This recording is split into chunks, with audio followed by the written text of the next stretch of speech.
look at Ajit Pawar as someone who really was Ajit Pawar के परिवार से उन्होंने बातचीत की है इससे पहले। and Ajit Pawar would 28 जनवरी 2026 को सुबह लगभग एक निजी उड़ान चार्टर्ड फ्लाइट में महाराष्ट्र के deputy chief minister Ajit Pawar सवार थे। ये विमान लियरजेट 45 XR नाम का छोटा बिजनेस जेट था जो मुंबई से बारामती उनके गृह क्षेत्र जा रहा था। बारामती एयरफील्ड पर लैंडिंग के दौरान विमान को रनवे लैंडिंग पट्टी नजर नहीं आ रही थी। वहां कोई बड़ा कंट्रोल टावर नहीं है, बस कुछ लोकल इंस्ट्रक्टर से सूचना मिलती है। पायलट ने रनवे नहीं दिखाई देने पर आपात लैंडिंग की कोशिश की, लेकिन विमान नियंत्रण खो बैठा। ये विमान रनवे से पहले ही गिर गया और आग फैल गई। सभी 5 लोग, जिनमें अजीत पवार, उनके 2 स्टाफ और 2 क्रू थे, मौत के घाट उतरे।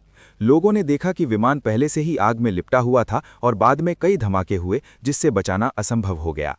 अभी तक विमान क्यों आग में था या नियंत्रण क्यों खो गया, इसका पूरा कारण जांच के बाद ही पता चलेगा। विमान एक लियरजेट 45 XR था जिसे VSR एविएशन चला रहा था।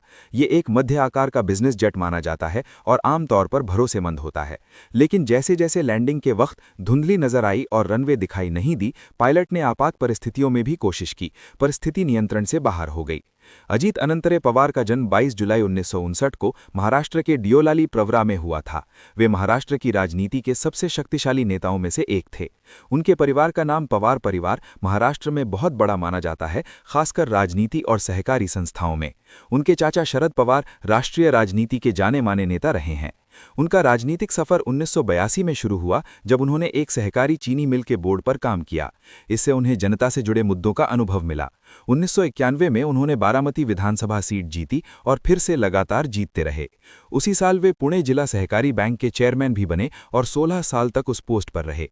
अजीत पवार ने महाराष्ट्र में लगभग 6 बार डिप्टी चीफ मिनिस्टर के रूप में काम किया था। उन्होंने finance, planning, water resources, irrigation, ऊर्जा, ग्राम विकास जैसे महत्वपूर्ण विभागों को संभाला।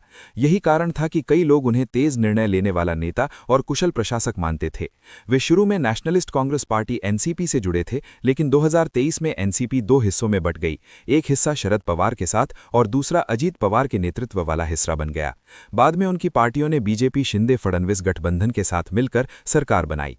इस तरह उन्होंने अपनी पहचान एक प्रभावशाली नेता की बनाई, लेकिन कई लोगों ने उनकी नीति चालबाजियों पर आलोचना भी की।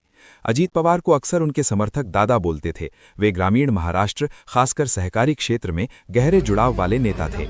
उनकी प्रशासनिक क्षमता के लिए उन्हें सम्मान मिला, लेकिन राजनीति में उनकी रणनीतियां और पार्टी बदलना कभी-कभी विवाद का कारण भी बनी।